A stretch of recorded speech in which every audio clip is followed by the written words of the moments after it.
इधर देखो, यहां देखो, सब लोग सुनो। तो हरपाल नाम के एक भक्त थे भगवान के, खूब भजन करते थे, खूब साधना करते थे, नाम जप करते थे, कथा सुनते थे, लेकिन वो ब्याह नहीं कर रहे थे। क्यों? उनकी इच्छा थी कि जैसा मैं भजन करता हूं, जैसी मेरी भक्ति है, जैसा मेरा भाव ठाकुर जी के प्रति है, ऐसी कन्या मिले तो मैं ब्याह करूंगा, नहीं तो जीवन भर ऐसे ही रहूंगा। तभी उनके किसी रिश्तेदार ने आकर के बताया, बोले तेरे लायक कन्या मिल गई मुझको। तो हरपाल जी बोले, क्या क्या गुण है उस कन्या का?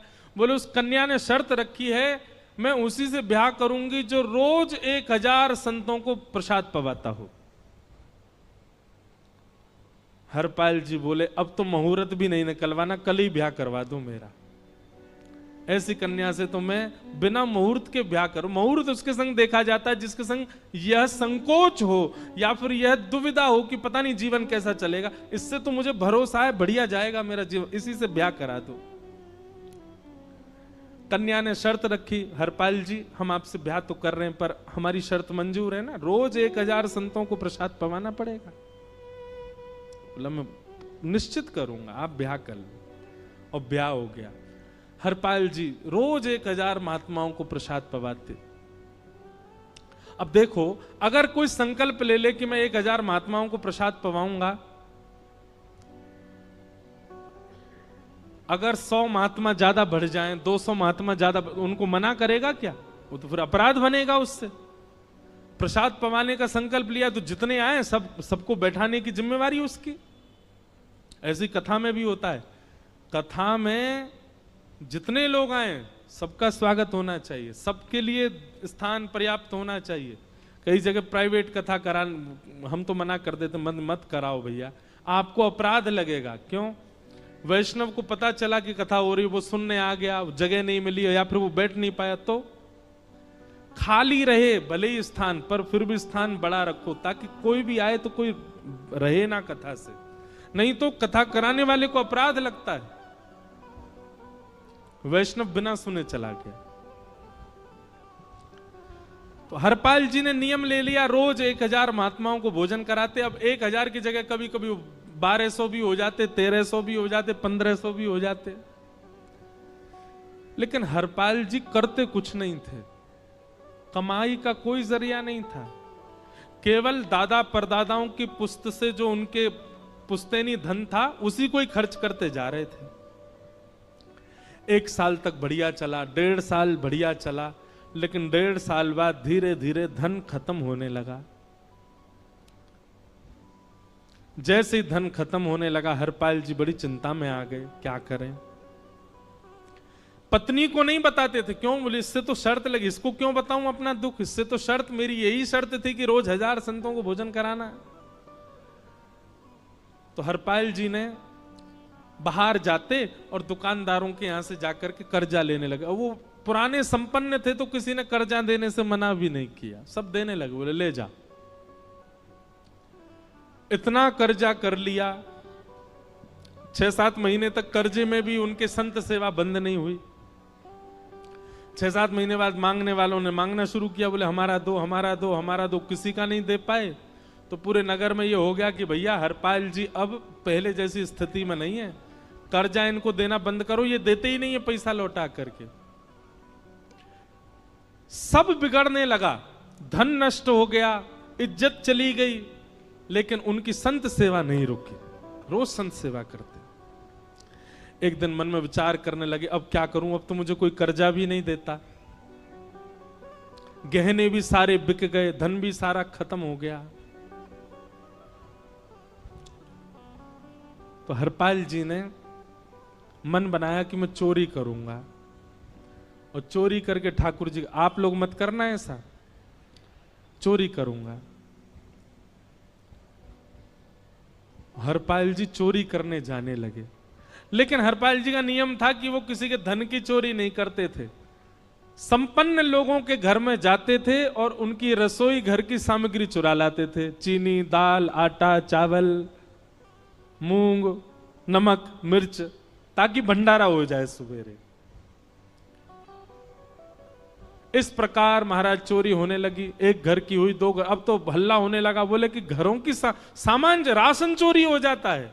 वो बड़ा विचित्र चोर है, धन नहीं चुराता है, राशन चुरा के भागता है। ऐसी चोरी होने लगी महाराज।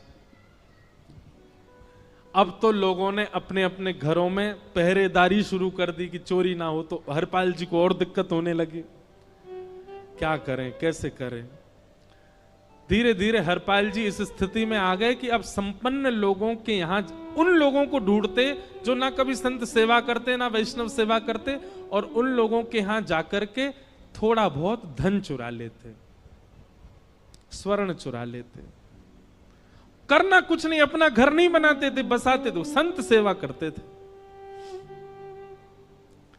ठाकुर जी रीझ गए हरपाल से। ठाकुर जी बोले, देखो ये सब चोरी कर करके और मेरे संतों को पवारा है। ठाकुर जी बोले, इस पर अनुग्रह करने जाना है। भगवान सिंहासन से उठ करके तैयार होने के लिए गए, और बढ़िया महाराज नकली सी मूछ लगा करके, ऊपर सिर पर पाग पहन करके, और थोड़ा पेट सा बाहर निकाल के, गले में खूब सारी जंजीर डाल के, हाथों की हर उंगली में अंगूठी पहन करके, सोने की जूतियां डाल करके, कौंधनी सोने की पहन करके, और एक बैंत समझते, वृद्ध लोग लेकर के चलते, बैंत, सोने का मड़ा हुआ बैंत लेकर के ठाकुर जी तैयार हो गए, एक सेठ जी बन गए। लक्ष्मी भैया ने पूछा, भगवान बड़ा सुंदर स्वरूप धारण किया, कहां जा रहे हो? बोले, अपने एक भक्त से मिलने जा रहे हैं। रुक्मणी जी बोली, मैं भी चलूंगी। भगवान बोले, तुम मत चलो, तुम उसको पहचान नहीं पाओगे, तुमसे अपराध बनी जाएगा। बोले, नहीं नहीं, भक्त दर्शन करने मैं तो जाऊंगी। भगवान बोले, जल्दी तैयार हो जाओ। सब लोग इधर देखो, वहां से कोई सामग्री आ रही है, कथा यहां हो रही है, इधर देखो, और फिर हम आंख बंद कर लेंगे, चाहे आप कहीं देखो। आंख खुली है तो हमको ही देखो। रुक्मणी जी एक सेठानी बन गई, ठाकुर जी सेठ जी बन गए, और दोनों ने मन में विचार किया कि हरपाल जी को दर्शन देना है। और यहां हरपाल जी की स्थिति क्या थी? अब संत सेवा के लिए कहीं से भी धन नहीं मिल रहा था। तो हरपाल जी एक मार्ग पर जाकर के बैठ गए और सोचने लगे, कोई धनवान यहां से निकलेगा तो उसको लूट लूंगा,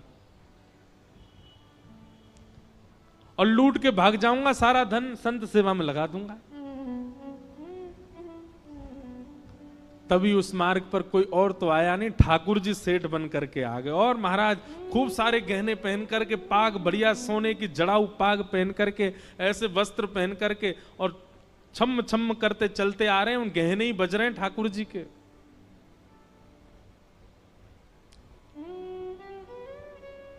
हरपाल जी ने जैसे नेत्र खोल करके देखा, ठाकुर जी के रूप यौवन और सबरी उनके श्रृंगार को देख करके हरपाल जी बोले, ये तो एक आध साल के भंडारे की व्यवस्था आ रही है सामने से। इतने में ही सेठानी जी, रुक्मणी जी भी आई। उनको ओहो, ये तो कम से कम 5-10 साल की व्यवस्था आ रही है। अगर ये दोनों लूट लिए जाएं तो 10 साल चोरी नहीं करनी पड़ेगी। देखो कितना धन संपन्न। हरपाल जी के बगल में जैसे ही ठाकुर जी पहुंचे, हरपाल जी बोले, भैया जय श्री कृष्ण, प्रणाम। ठाकुर जी तो नाराज हो गए, क्या भगवान का नाम बोलता है सुबह सुबह? तुम सब लोग बड़े पाखंडी हो, ढोंगी हो। और हमने सुना इस गांव में एक रहता है, वो चोरी डकैती करता है, और फिर कहते हैं संत सेवा करता है। ऐसी काय बात की चोरी भैया? करता तो चोरी है, भले उससे भली संत सेवा करता हो। नाम उसका हरपाल है, हम सब जानते हैं। भगवान का नाम मत लो हमारे सामने। हरपाल जी समझ गए, वो तो बिल्कुल भगवत विमुख है, इसकी तो एक अंगूठी भी नहीं छोड़नी मुझको, इसका तो सब लेके जाऊंगा। अगर ये बदले में जय श्री कृष्णा बोलता तो एक आध गहना छोड़ देता है इसका में, पर ये तो इतना बिखर रहा है भगवान का नाम सुन के, इसका कुछ नहीं छोड़ूंगा, सब ले जाऊंगा।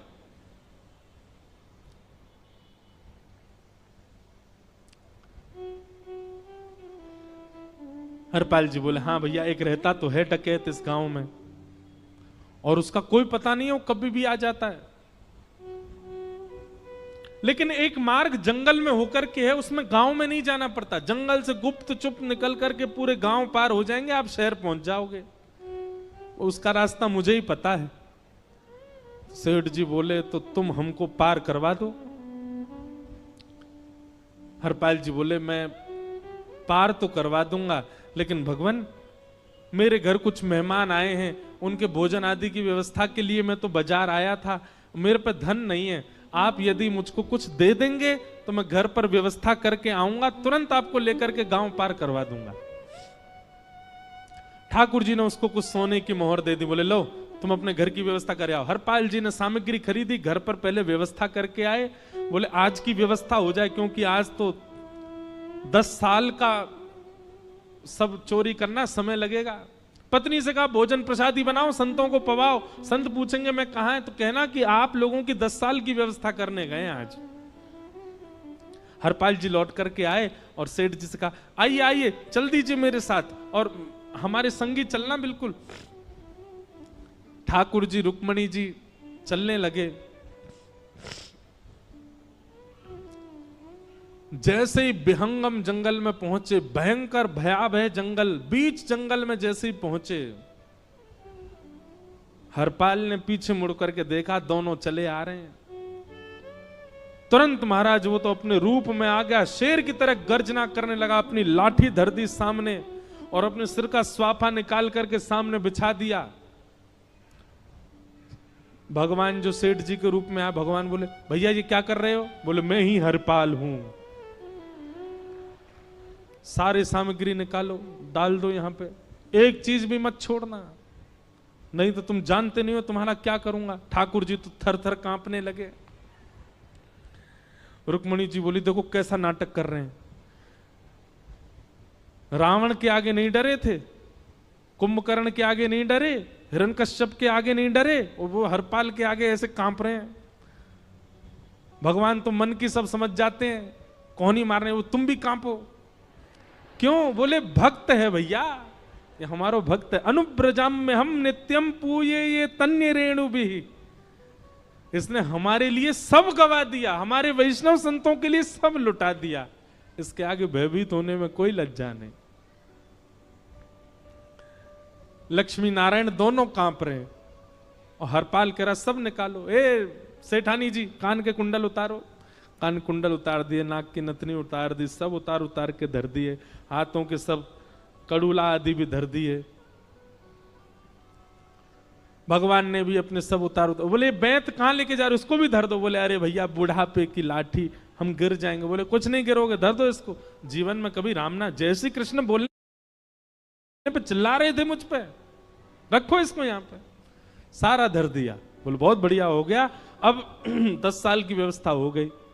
इतने में भगवान की कनिष्ठ उंगली में एक अंगूठी थी।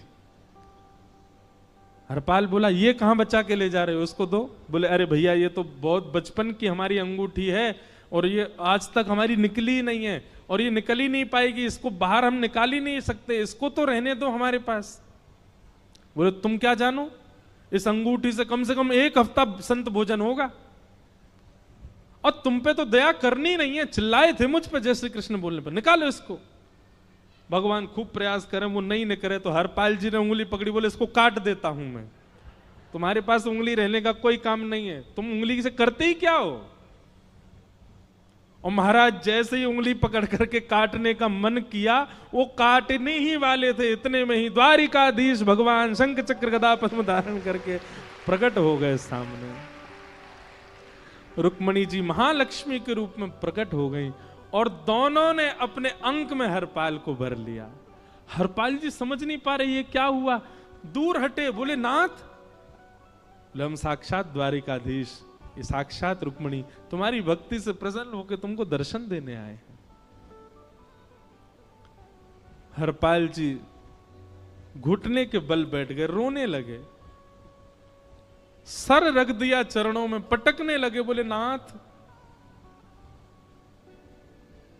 मैंने अपने नाथ को लूटा, आज मैंने अपने स्वामी के साथ डकैती कर रहा था, मैं अपने स्वामी की उंगली काटने पर मजबूर हो गया था, इसका मतलब तो मैं पापी हूं।